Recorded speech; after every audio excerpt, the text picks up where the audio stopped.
Hello, and welcome to another day of English 2. I'm your online teacher, Miss Bear. As a reminder, we've been working on a literary analysis unit, and it is part of a coming of age unit from CommonLit. You guys, we're at the end of this unit, and we're ready to start drafting our essay. We've answered that essential question. We've done that through discussions with our peers.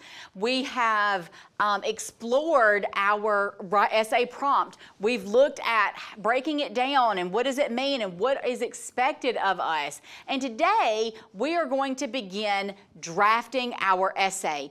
Before we do, however, I want to talk about a couple of things.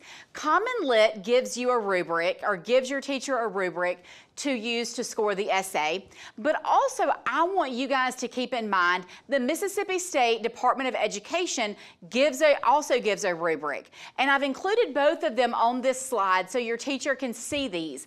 But what I want you to know is that your teacher is the one who's going to be scoring these essays for this particular one. And so you need to find out from him or her which one of these rubrics he or she wants to use. But here's the fact that I want to tell you quickly.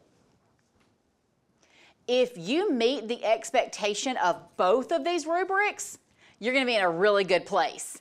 So I do want to take a minute though, and I want to go over a few of the things in the MAP rubric, because that MAP rubric is what the State Department is going to use in the spring. When you take your MAP assessment for English 2, you're also going to have to write an essay.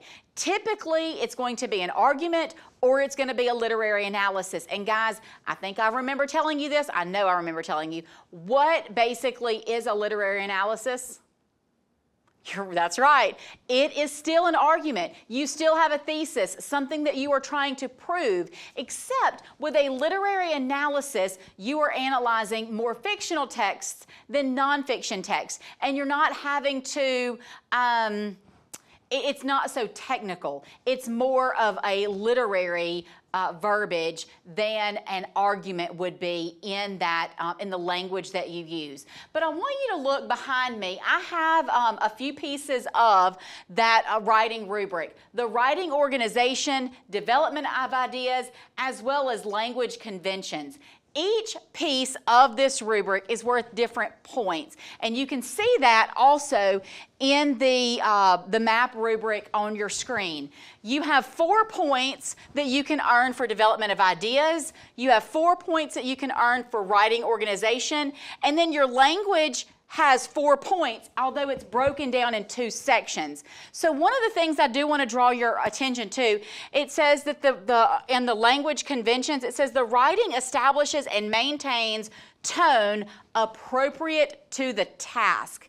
Guys, that is important because this is a formal essay. Every essay that you write is going to be formal, unless sometimes in those narratives that you write, they don't have to be so formal. But any argument or literary analysis should establish a formal tone. What does that mean? So if you are reading something and somebody says, you should lose weight, and the way that you need to lose weight is to diet and exercise.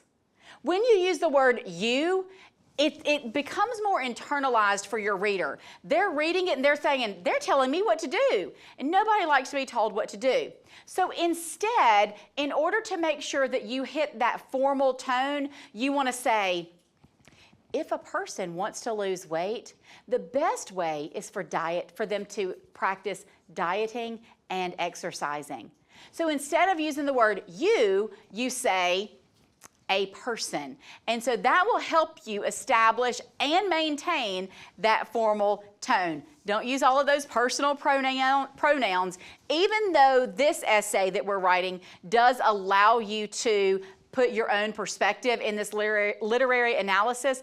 For the most part, any personal pronouns that you use should only be in probably your introduction and conclusion, and you can probably still write this entire essay without using personal pronouns. So I'm not going to talk anymore. You guys should be ready to write your essay. So that's what we're going to do for the rest of this class period. And then if If you finish, which you shouldn't, but if you finish, go back through your paper and add those details. Add the things that you know you need to add. But for today, I want you to draft your essay. And then tomorrow, we'll do some peer review and talk about some different things that we can go through.